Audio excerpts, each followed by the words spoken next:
구약성경 학개 1장 1절부터 11절입니다. 다리오 왕 제2년 여섯째 달 곧 그 달 초하루에 여호와의 말씀이 선지자 학개로 말미암아 스알디엘의 아들 유다 총독 스룹바벨과 여호사닥의 아들 대제사장 여호수아에게 임하니라. 이르시되 만군의 여호와가 이같이 말하여 이르노라. 이 백성이 말하기를 여호와의 전을 건축할 시기가 이르지 아니하였다 하느니라. 여호와의 말씀이 선지자 학개에게 임하여 이르시되 이 성전이 황폐하였거늘 너희가 이때에 판벽한 집에 거주하는 것이 옳으냐? 그러므로 이제 만군의 여호와가 이같이 말하노니 너희는 너희의 행위를 살필지니라. 너희가 많이 뿌릴지라도 수확이 적으며 먹을지라도 배부르지 못하며 마실지라도 흡족하지 못하며 입어도 따뜻하지 못하며 일꾼이 삭슬 받아도 그것을 구멍 뚫어진 전대 넣음이 되느니라. 만군의 여호와가 말하노니 너희는 자기의 행위를 살필지니라. 너희는 산에 올라가서 나무를 가져다가 성전을 건축하라. 그리하면 내가 그것으로 말미암아 기뻐하고 또 영광을 얻으리라. 여호와가 말하였느니라. 너희가 많은 것을 바랐으나 도리어 적었고 너희가 그것을 집으로 가져갔으나 내가 불어버렸느니라. 나 만군의 여호와가 말하노라. 이것이 무슨 까닭이냐? 내 집은 황폐하였으되 너희는 각각 자기의 집을 짓기 위하여 빨랐음이라. 그러므로 너희로 말미암아 하늘은 이슬을 그쳤고 땅은 산물을 그쳤으며 내가 이 땅과 산과 곡물과 새 포도주와 기름과 땅의 모든 소산과 사람과 가축과 손으로 수고하는 모든 일에 한죄를 들게 하였느니라. 아멘. 오늘 말씀 학개서 1장 1절부터 11절 말씀입니다. 학개서는 1차적으로 바사왕 고레스의 포로 귀환과 성전 재건 허가에 대한 그 칙령에 따라서 1차 본토로 귀환한 이스라엘 백성들이 이듬해 시작된 성전 재건 사업이 시작된 지 얼마 되지 않아 중단되었고 또 16년이나 방치되어 사실을 배경으로 하고 있습니다. 이처럼 성전 재건이 중단된 것은 이스라엘 백성들과 이방인들의 혼혈인이었던 사마리아인들, 그들의 질투, 질시, 그리고 방해 공작, 폐허와 황무지로 변한 유대 땅에서 힘든 노역, 그리고 주변 민족들의 약탈, 자연재해, 또 고레스에 의해서 바사 제국의 왕위에 오른 캄비세스 2세의 중앙 집권 정책 등으로 등과 같은 여러 가지 이유가 들게 됩니다. 하지만 무엇보다도 포로에서 귀환한 백성들의 이제 영적인 무관심 그리고 나태함 때문에 성전 건축이 중단되었다. 그리고 16년간이나 방치되었다 할 수가 있습니다. 이런 성전 재건 사업이 16년 동안이나 그대로 방치되었습니다. 이것 때문에 학개 선지자는 이스라엘 백성들의 영적 각성을 이제 깨우기 위해서 성전 재건 사업을 다시 시작하라, 완수해라 라는 하나님의 말씀을 선포하고 있습니다. 학개서는 바로 이런 학개 선지자의 메시지를 기록한 것으로서 이제 더 나아가서 여러 가지 이유로 이제 하나님을 향한 그 신앙을 잃어버린 백성들과 모든 성도들, 우리들에게도 역시 하나님 나라와 그 의를 먼저 구하는 그런 믿음, 신앙을 갖게 하기 위해서 기록된 책이라 할 수가 있습니다. 이런 모습에서 이제 오늘 말씀 1장 1절부터 11절 말씀을 조금 더 보게 되면 먼저 1절은 첫 번째 설교가 학개 선지자의 첫 번째 예언, 즉 설교가 선포된 시기와 그 1차 대상을 밝혀주고 있습니다.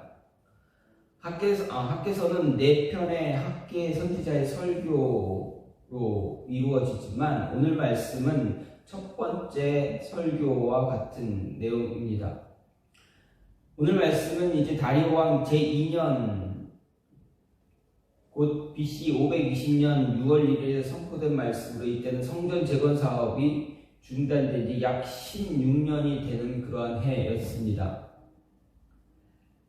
그리고 성전 재건 사업은 이제 16년이 지난 BC 536년 2월에 시작돼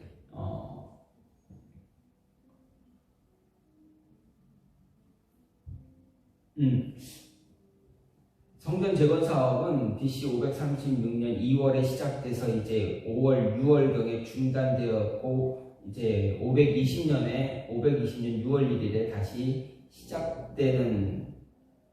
시작할 수 있도록 학기 선지자가 이제 선포하는 그런 모습입니다. 또 학기 선지자의 첫 번째 설교는 스룹바벨과 여호수아를 직접적 대상으로 해서 선포되었는데 이것은 각각 유다 총독과 대제사장으로서 이제 포로 귀한 백성들을 대표할 뿐만 아니라 성전 재건의 책임도 그들이 지고 있었습니다.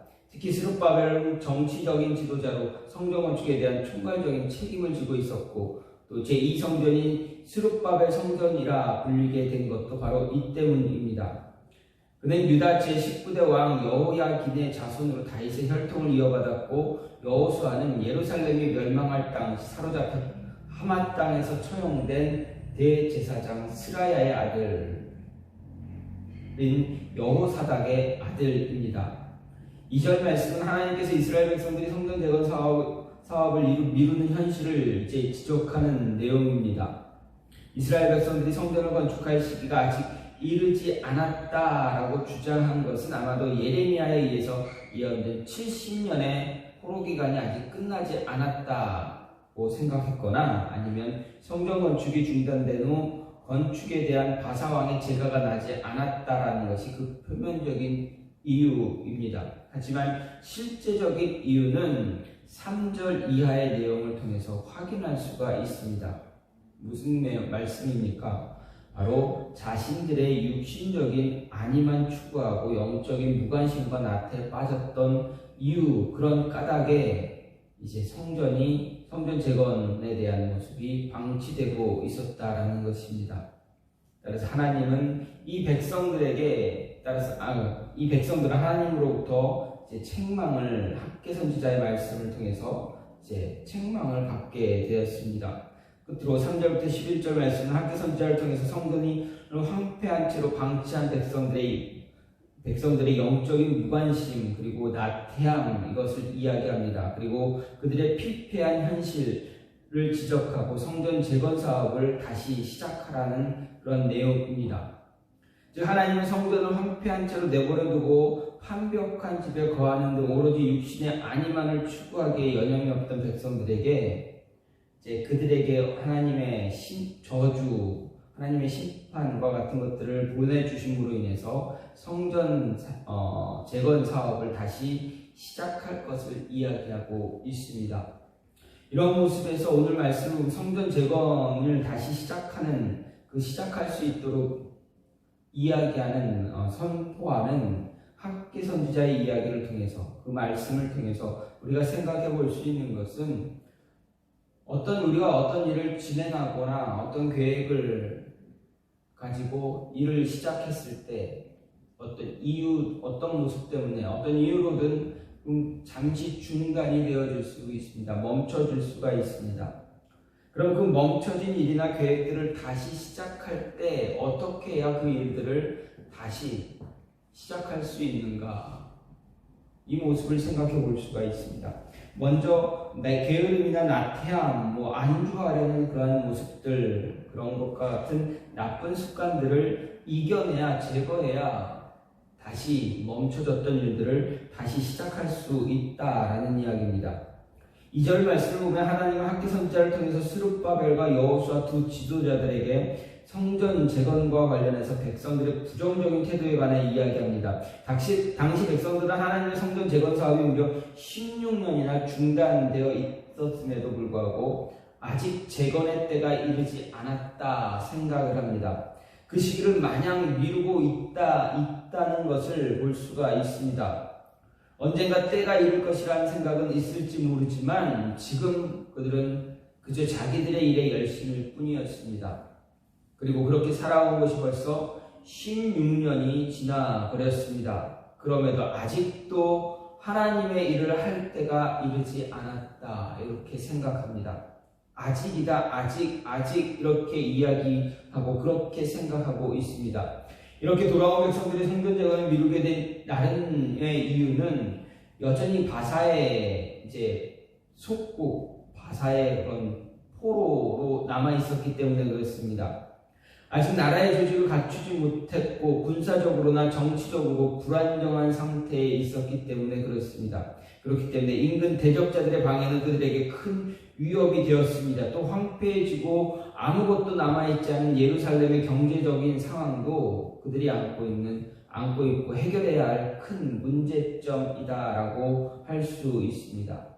이 때문에 대부분 백성들은 예루살렘으로 돌아오자마자 내일의 끼니, 하루하루의 끼니를 걱정해야만 했습니다. 그들이 직면한 현실적인 문제들이 그들에게 주는 두려움 결코 작은 것이 아니다 할 수 있습니다.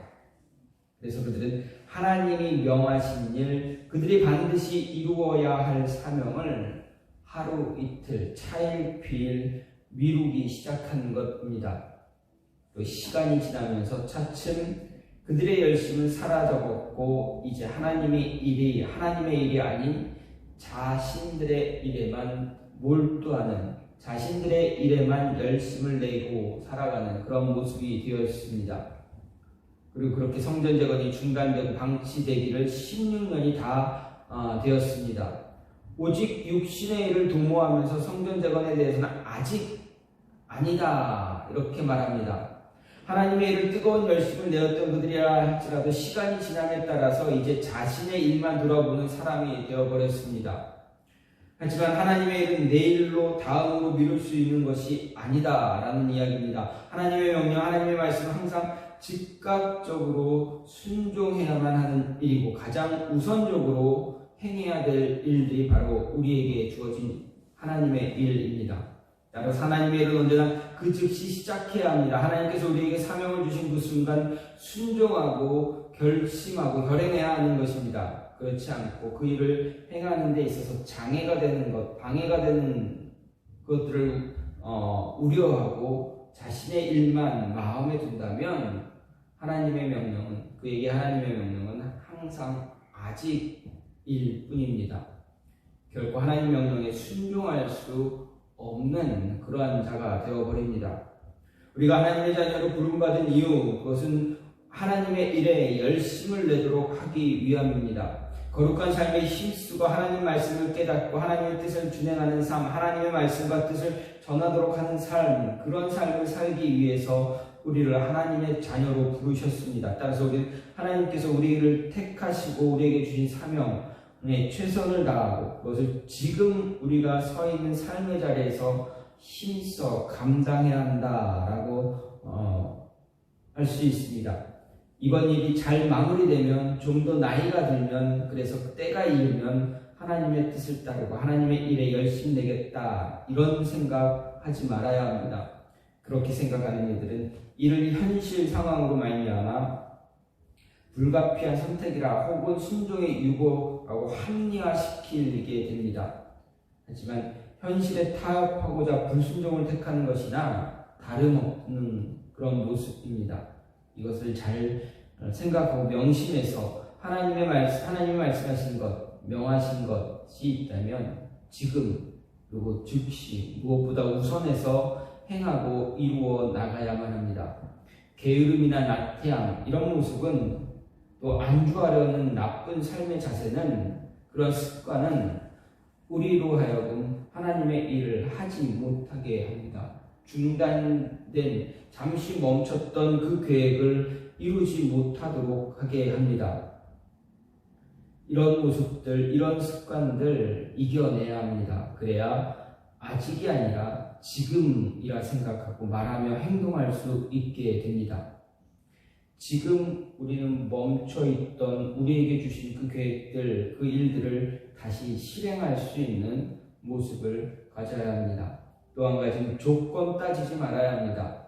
8절 말씀을 보면 너희는 산에 올라가서 나무를 가져다가 성전을 건축하라, 그리하면 내가 그것으로 말미암아 기뻐하고 또 영광을 얻으리라. 여호와가 말하였느니라. 이렇게 기록하고 있습니다.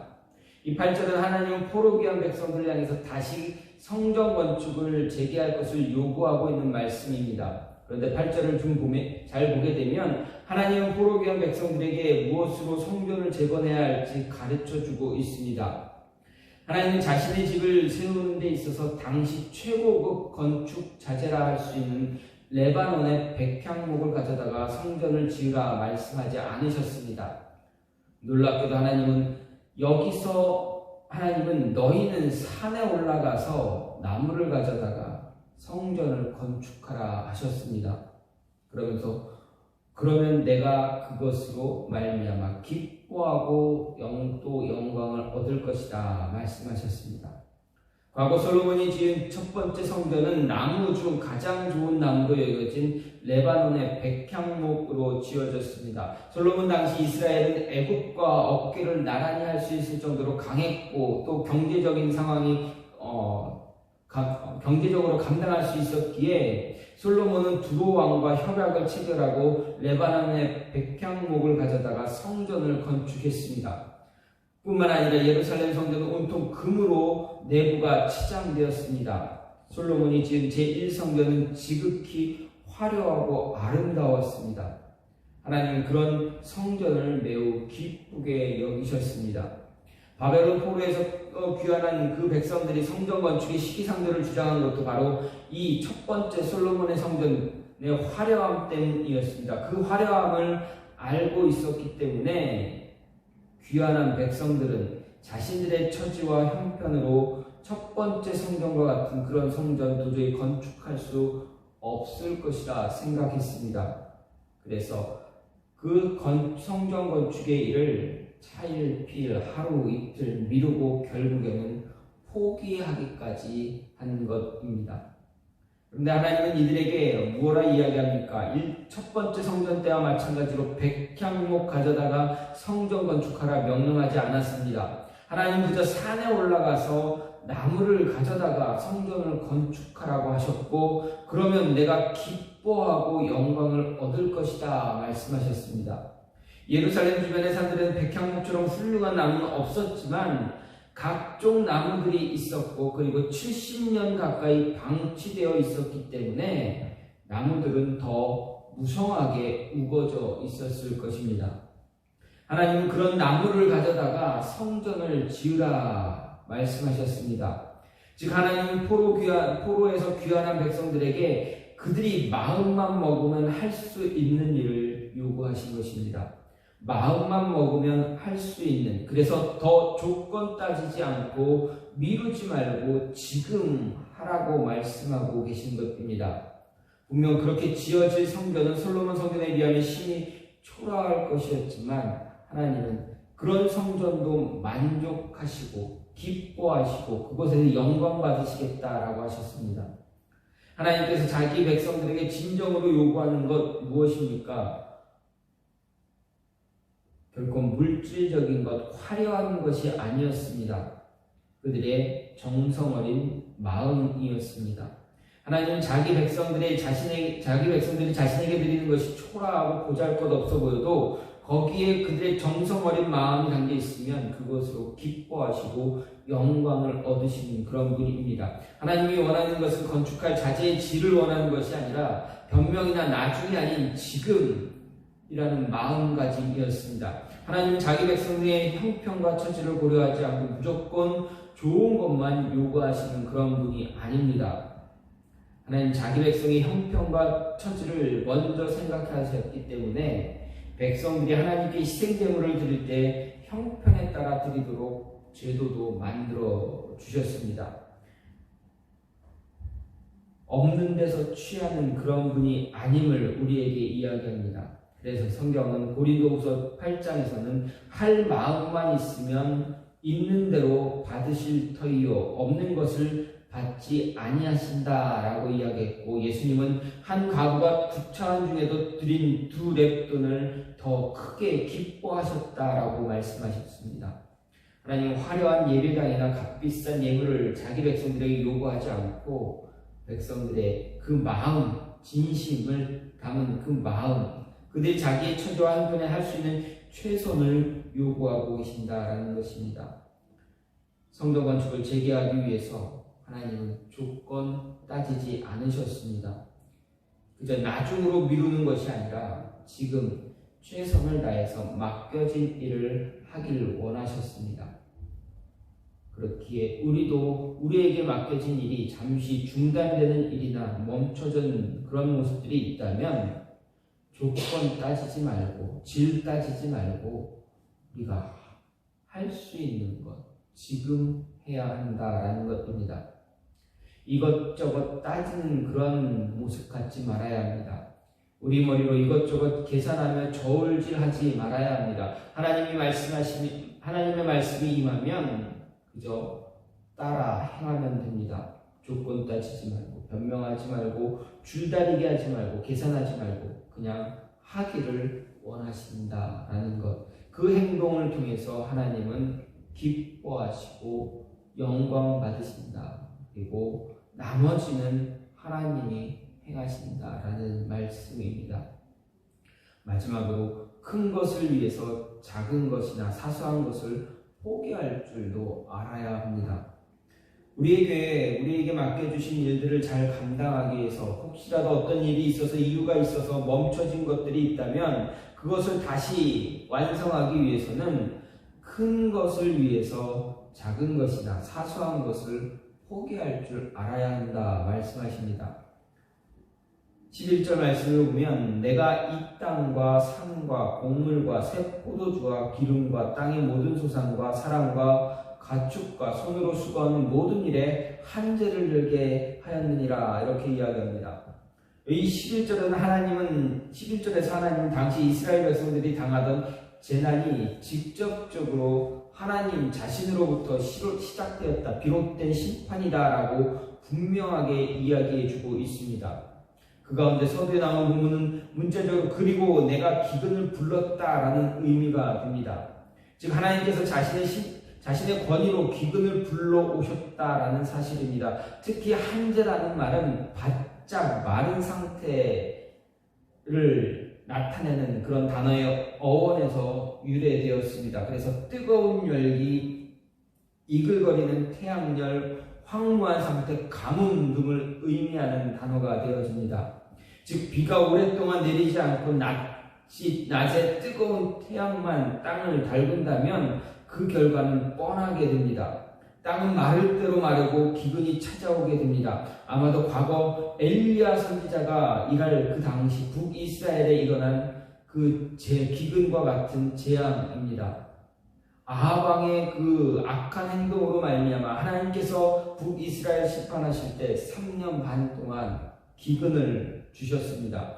물 한 방울 이제 비 한 방울 내리지 않도록 기근을 허락하시고 비를 멈추게 하심으로 인해서 땅이 어떻게 됐습니까? 다 갈라졌습니다. 말랐습니다. 이전에 있었던 그 물의 근원들조차 다 말라버렸습니다. 먹을 것 하나 거둘 수 없는 그러한 땅이 황폐해진 땅이 되어버렸습니다. 이런 이 한제를 하나님이 부르신 사실이 어디서 시작되었는가? 그것은 바로 이스라엘 백성들이 약속의 땅으로 돌아온 뒤 성전 건축을 시작했지만 이런저런 사정 때문에 중단된 것입니다. 그 이런저런 사정은 바로 앞에서도 말씀드렸습니다. 사마리아 사람들, 주변 이방인들의 방해입니다. 성전 건축을 멈추게 된 상황에 대해서 하나님은 모르지 않으십니다.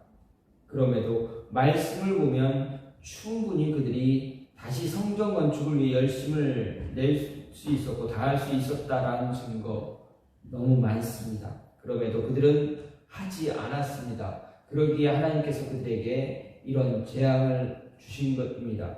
특히 9절에서 나 만군의 여호와가 말하노라 이것이 무슨 까닭이냐 내 집은 황폐하였을 때 너희는 각각 자기의 집을 짓기 위하여 빨랐다라고 말하는 것을 볼 때 백성들은 자신들의 안위를 위한 행동은 매우 빠르게 진행되었지만 성전을 건축하는 일에 대해서는 아무 책임도 갖지 않았다라는 것입니다. 무슨 말씀입니까? 하나님의 뜻, 더 큰 것을 위해서 작은 것, 자신의 사소한 것을 조금 내려놓을 줄 알아야 되는데 그 반대가 되었다라는 것입니다.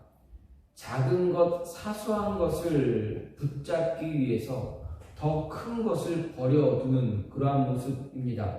물론 하나님께서 모든 사정, 모든 상황 다 알고 계십니다. 그럼에도 불구하고 돌아온 백성들은 끝까지 그 작은 것, 사소한 것을 포기하지 못했습니다. 큰 것을 버려두었습니다. 하나님은 이것을 이야기하시는 것입니다. 큰 것을 위해서 하나님의 일, 하나님의 계획, 하나님의 뜻을 위해서 내 개인적인 어떠한 안위, 욕망, 욕심 이런 것들을 잠시 내려놓을 줄 알아야 한다라는 것입니다. 그래야 우리에게 맡겨진 그 일들을 감당할 때 어떤 이유에서 잠시 중단되어 멈춰져 있을 때 그 일들을 다시 시작하고 그 일을 완성할 수 있다라는 것입니다. 내 개인의 안위만 생각하게 되면 큰 것을 놓치게 됩니다. 큰 것을 위해서 잠시 나의 안위, 나의 어떤 이득 이런 것들을 잠시 내려놓을 줄 알아야 한다라고 말하고 있습니다. 성전 건축을 다시 시작하게 하기 위해서 학계 선지자를 통해서 하나님은 분명히 말씀하십니다. 너희에게 맡겨진 하나님의 일들, 하나님의 비전들, 하나님께서 말씀하신 일들, 주어진 일들, 그 일들이 잠시 어떤 이유에서든 멈춰질 수 있지만 그 멈춰진 그 계획, 일들을 다시 진행하기 위해서는 게으른 것, 나태함, 이런 나쁜 습관들은 다 이겨내고 버려야 한다라고 이야기하십니다. 그리고 조건 따지지 말라 말씀하십니다. 큰 것을 위해서 사소한 것, 작은 것은 내려놓을 줄 알아야 한다라는 것입니다. 하나님의 뜻을 위해서 이러한 모습들, 중단된 일들을 다시 시작할 수 있는 그런 모습이 저와 여러분 안에 있기를 간절히 소망합니다. 게으름, 나태함, 나쁜 습관, 그리고 조건 따지는 일, 사소한 것 때문에 큰 것을 포기하는 그런 어리석은 자 되지 않기를 간절히 소망합니다. 이 시간 같이 기도하기 원하는 것은 하나님, 우리에게 맡겨진 일들을